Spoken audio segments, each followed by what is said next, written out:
guys, Dr. Robert Barrington here with some more nutritional advice. I realised that I haven't yet done a video on the differences and similarities between sugar, sucrose, and high fructose corn syrup. So I thought I would do a quick video to cover this in some detail. Now I'll have a go over the main nutritional and biochemical aspects of sugar, and then I will highlight the differences and the similarities that exist with high fructose corn syrup. When I talk about sugar nutritionally, really you're talking about sucrose. Biochemically, a sugar can be any simple carbohydrate that's not a polysaccharide, but nutritionally sugar really refers to sucrose.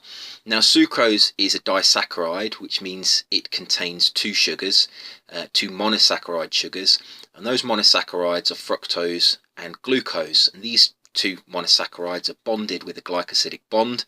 So there's one molecule of fructose bonded with a glycosidic bond to one molecule of glucose. When we consume sucrose, there is an enzyme in our gut called Sucrase, and Sucrase breaks that glycosidic bond, it hydrolyzes the bond, and this releases free fructose and free glucose. Now these obviously go into solution, they're sugars.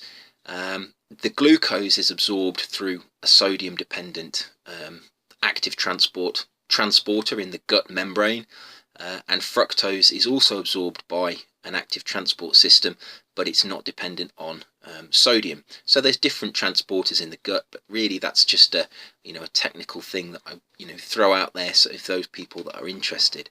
The important thing is what happens after the two molecules are absorbed, and there are differences between the fate of the glucose and the fructose. The glucose can be used by a number of different cells. So for example, if you just performed exercise, the glucose might go into the blood, and then from the blood it might go into the skeletal muscle, where it might be used, for example, as an energy source, or it could be used to resynthesize glycogen. The fate of fructose is slightly different because only the liver can actually handle fructose.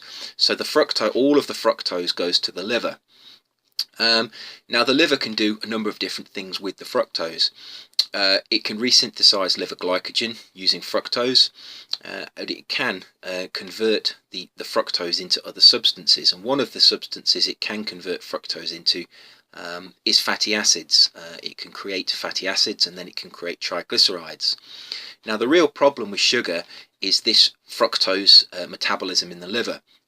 If the fructose intake is reasonable and quite low, what tends to happen is that the fructose is used for resynthesis of glycogen, or it might be used as a source of energy. As the amount of fructose we have in our diet increases, and the amount per intake increases, in other words the amount that we have per meal increases, what tends to happen is the fructose overloads the liver with energy. It overloads the liver with too much fructose. When this happens, the liver tends to shunt the fructose down the pathway that creates fatty acids, and these fatty acids then have detrimental effects because they start to accumulate in tissues, and one of the things they can do is they can cause insulin resistance. So that's really the detrimental effects of sugar. Sugar in itself is not it's not overly detrimental if you have it in very reasonable amounts and you consume it when there is a requirement for that sugar. Clearly there is a requirement for sugar in certain circumstances. For example, after exercise, the body is has a very high requirement for energy. It has a very high requirement for synthesizing glycogen, and at that point the intake of fructose and the intake of glucose can actually be beneficial. But when you're not performing exercise, when you've got a sedentary lifestyle, and when the intake of sugar is very high, clearly this is going to have a detrimental effect, and particularly in mammals this can cause insulin resistance, which is one of the primary drivers of weight gain. And this is why in many of my videos I try and highlight the importance of reducing sugar intake. So if we have a look at high fructose corn syrup, how does it differ And how is it the same as sucrose? Well, if you remember, I said that the sucrose molecule was actually a disaccharide, two monosaccharides bonded together by a glycosidic bond. High fructose corn syrup is also it's also made up of fructose and glucose, but the fructose and glucose are free in solution, so they're not bonded together. And this relates to the way that the high fructose corn syrup is actually manufactured. What happens is high fructose corn syrup is artificially created. Manufacturers will take cornstarch and they will apply certain conditions like high acidic conditions. They will use catalysts, they also use enzymes, and starch is just a molecule that's made up of glucose in a long chain. The conditions that they expose this cornstarch to break down the chain into single glucose molecules. Once those single glucose molecules are created, you effectively have glucose in solution. But glucose isn't particularly sweet. It does have a certain characteristic sweetness, but it's really fructose that gives sucrose its sweet taste.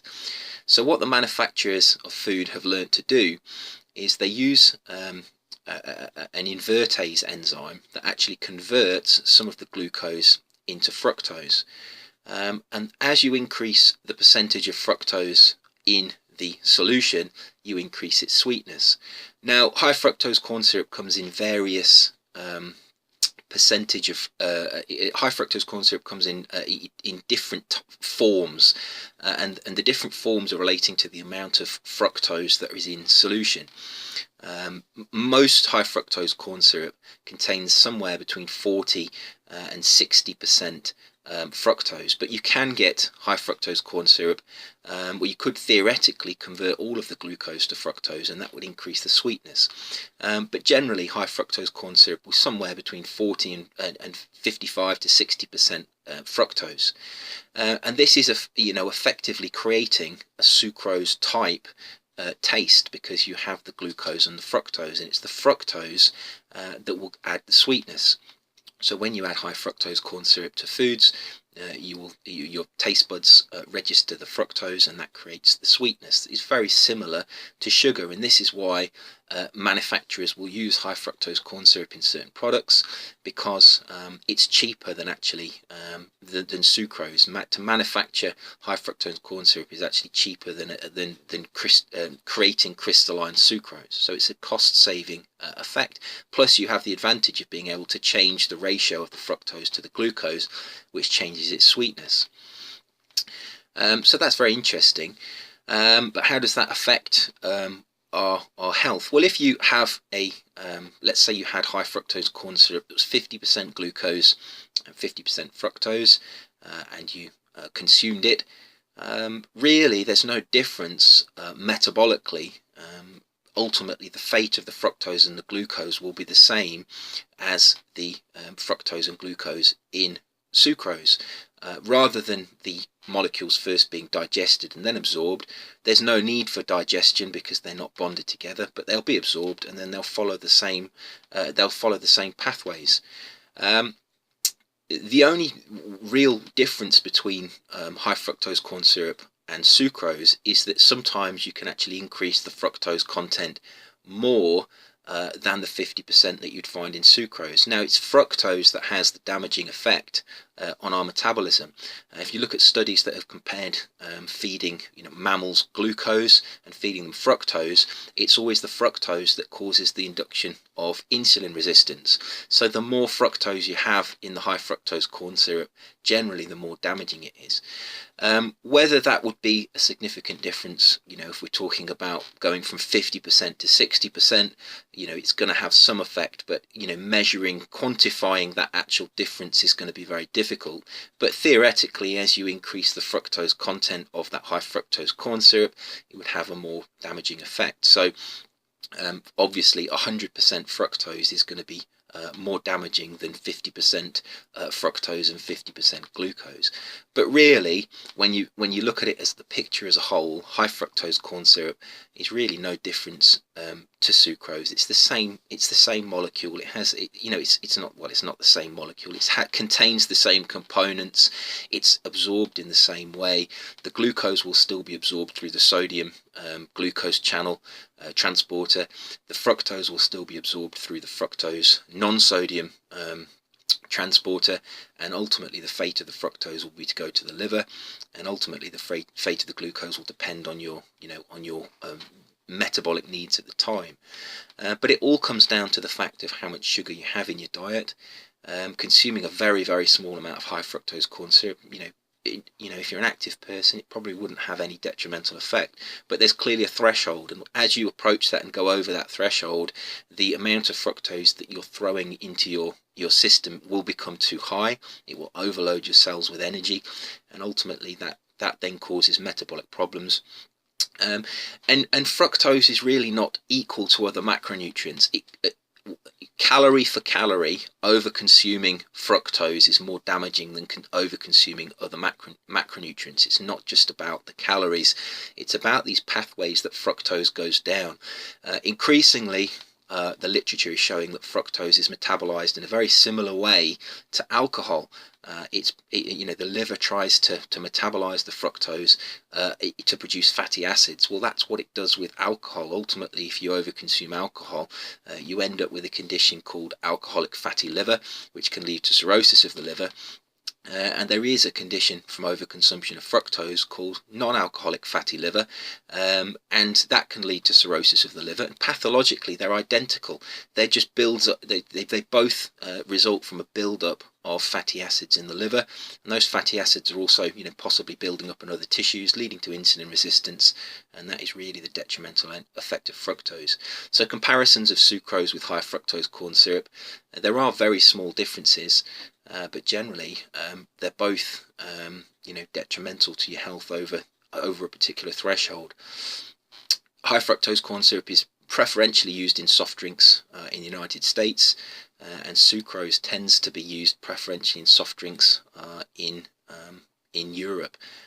So there's a difference there, but soft drinks, in the United States and Europe seem to have the same detrimental effects. Studies that have compared high fructose corn syrup and other, particularly in sucrose, don't really find, I don't think, much of an effect. There are, like I say, there are very small biochemical differences, but generally the effects are very similar, which is what you'd expect because they contain really very similar amounts of fructose and glucose.